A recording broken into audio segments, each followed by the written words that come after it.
Aloha no kākou. Hauʻoli wau i ke hui ana o kākou. Ke ia manawa e hoʻi ke nawa ia o ko I nā hana maʻamau o ka penawai. So really excited to jump into the basics with you. Before we do that, I'm going to first show you what's in your kit. This is what will be in your kit. You'll have your painting that you're going to be painting, and this will be different depending on which kit you're using.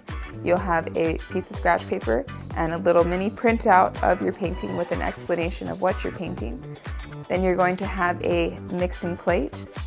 You're going to have your colors that are selected for this particular painting, and you'll have your brush pen. The only thing you won't have included is a paper towel and the water that goes in the brush pen. Also, something you'll need is a pencil. Now, you don't have to use the brush pen if you prefer and have a set of paintbrushes. You can go ahead and use that with a cup of water. This is really great for beginners though, because it keeps a steady stream of water going, and it's very portable, easy to use, and versatile. So if you're a beginner, you can definitely use this. It's very helpful. If you would like to use your own brushes, that is definitely an option. First thing we're going to do is get familiar with our colors. So every kit is going to have a different color palette selected specifically for the painting you're painting. And so before I start any painting, I like to first understand the colors I'm going to use and how they interact a little bit with each other. So to do that, we're going to create on our scratch paper a box. You can make it as square as possible. And then we're going to divide that into 6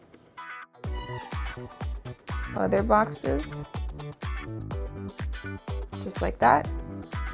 Now we're going to number 1, 2, 3, 4, 5, 6. Ekahi, elua, ekolu, eha, elima, eon. Each color is numbered 1, 2, 3, 4, 5, 6. So what we're going to do is we're going to put them in every single one of those boxes, and it looks like a lot, but it'll go pretty quickly, I promise. And essentially what we're doing is we're going to put if it's 1, 1, then it's just the pure color the way it is. 2, 2, pure color. So this diagonal is where all the pure colors are going to go. And then over here on these other sides is where the mixes are going to go. So let's just start with color number 1. First thing you're going to do is put some water on your color palette. The way these brush pens work is you just apply a little bit of pressure until water comes out like that. Okay, and then you're gonna touch your color dot, and then usually I don't like to go straight from the color dot to my paper because that'll maybe be not a good consistency. So I usually take the color, mix it a little on my mixing plate, and then I'll go ahead and paint it in. So this is going to be 1. Okay, so we have our first color. Before I wash this off, I'm going to go ahead and mix it with number 2. And there's 2 number 2s. So on this side, I'm going to do more number 2, and on this side, I'm going to do more number 1. So all I do for that is touch number 2 and then come back and mix it in.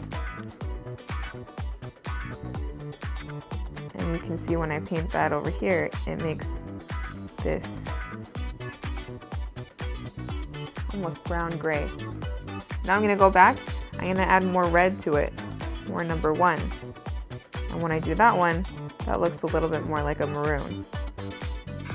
So you can start to see how important this grid is going to be in showing me. I'll bring it closer so you can see this is the true color red. This is the color with a little more number 2 in it. This is with a little bit more number 1. Now when you're ready to use the next color and you don't want it to get murky, all you have to do is wipe it on your paper towel, and it self-cleanses because the water coming out of the pen is helping you clean off your brush. So you can see now we have a clean brush again. So let's do number 2. We'll fill in the square right here.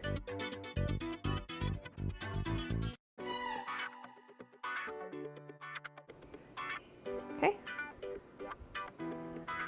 Let's go ahead and move on to number 3.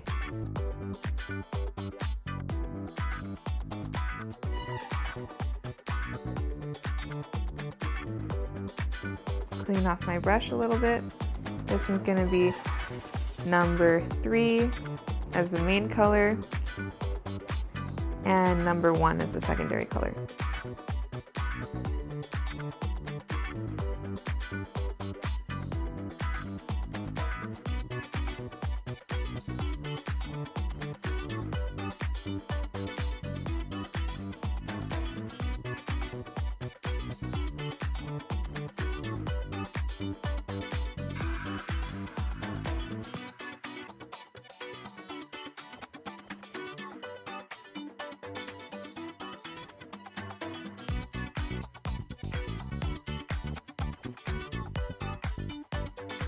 Now, watercolor is a really amazing medium. I love it because it's very fluid and organic, and a lot of times you can create things without trying too hard.